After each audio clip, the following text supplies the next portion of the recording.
It finally happened. Our prayers have been answered.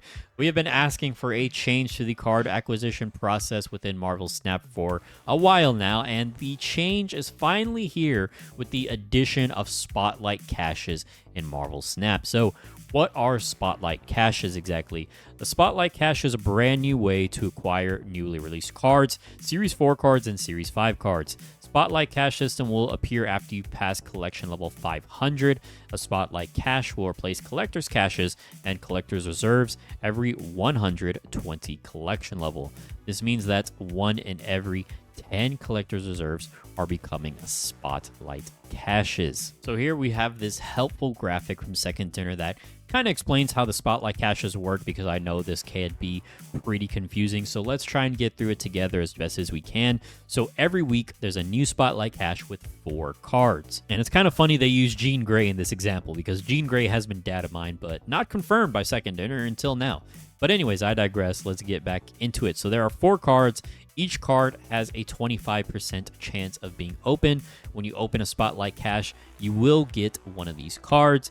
Now that you have opened a card, it is no longer in the cache. The remaining cards have better odds. So there was previously 4 cards, 25% chance each of opening a card. Now there's 3 cards with a 33.33 chance of opening each card. And as you continue to open Spotlight caches, each cache is guaranteed a remaining card from the reward pool. Now you open 4 Spotlight caches and collected all 4 rewards from this reward pool. So they use Thanos as an example here as the random Series 4 or 5 card within the cache.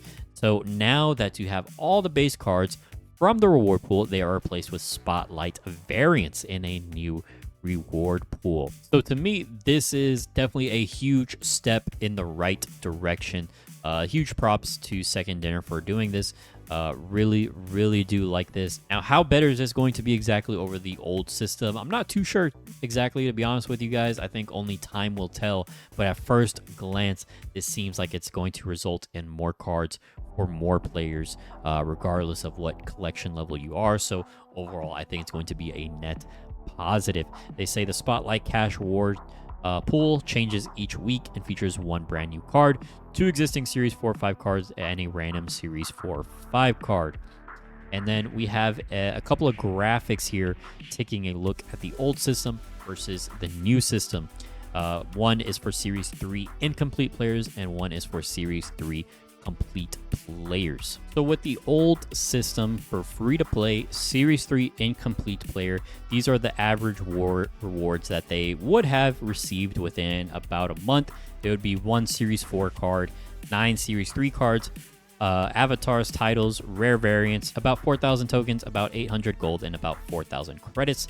Now with the new system, it'll be 3 to 4 Series 4 or 5 cards, 8 Series 3 cards, avatars, titles, rare variants, about 400 tokens, and about 4,000 credits. So overall, there are definitely a significantly less tokens, 4,000 compared to 400, and no gold, which definitely is a downside. But I think overall, for people who want to get more cards within the game, which is, that's basically what you do in a card game, right? You get cards and you play with them.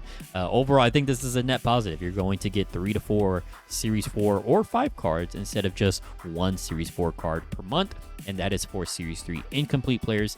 Now, for Series 3 complete players who are free to play, about 50% Series 4 5 completion. With the old system, in about a month, they would get 1 Series 4 card, avatars, titles, rare variants, about 5,000 tokens, about 800 gold, about 4,000 credits. Now, the new system, now we're going to get 2 to 3 Series 4 or 5 cards, 1 Spotlight variant, 1 Premium Mystery variant, and avatars, titles, rare variants, about 800 tokens, and 4,000 credits. Now, me personally, I don't really care about the cosmetics like avatars, titles, all that stuff.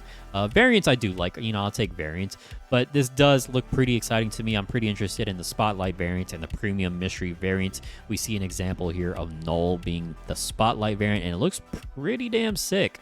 So overall, again, I think this is going to be a net positive. So here, Second Dinner basically says that this is going to be a huge improvement to card acquisition for all Marvel Snap players. They've been talking about changes for a while now, and this is just the start. they are going to continue to iterate on the card acquisition system, and they want Marvel Snap to be the best forever game that it can be. And I gotta give them props where props is due, because I kind of criticize their card acquisition process. A lot of people were complaining about it, and not even want to say complaining. I don't think that's the right word. I would say providing valid criticism on the monetization and the card acquisition within this game.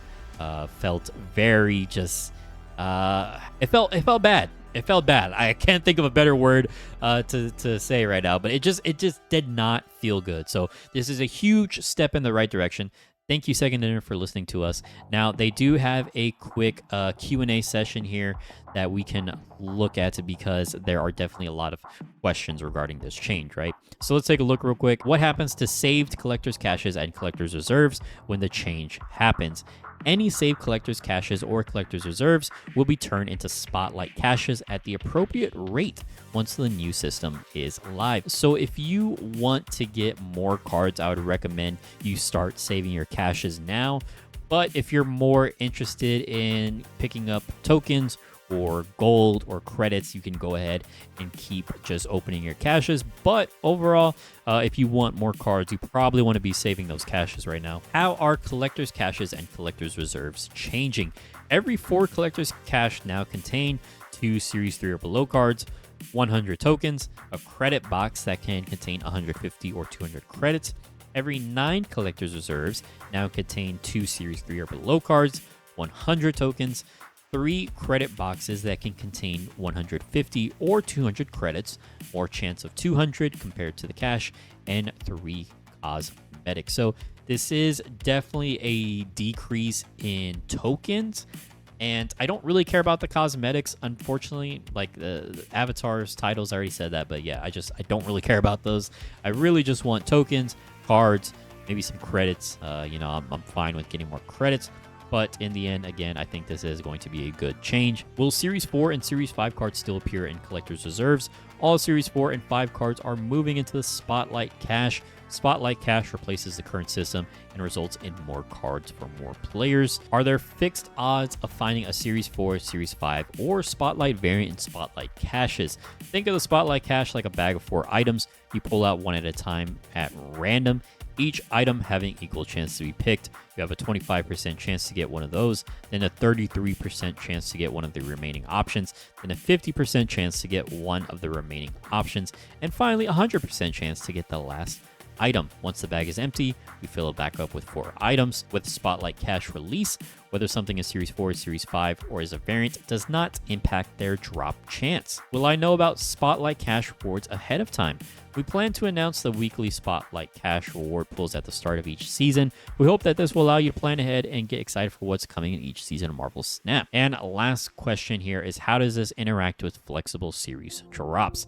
This feature requires a healthy supply of Series 4 and 5 cards to function, more than our previous system could maintain over time. The recent reduction in series drop frequency for cards from Series 4 to Series 3 ensures that we can continue giving away this many cards through Spotlight Caches at this pace. We will announce any series drop at least 2 weeks in advance of it happening. This is very huge because they did not announce the series drop last time, and that led to a lot of backlash, so good job there. Since each of these announcements will precede a patch by 2 weeks, that's a 6-week safe window to spend tokens on a card without it dropping. So that is good information. Good to know, because it does feel bad. You're like, should I save my tokens on this card?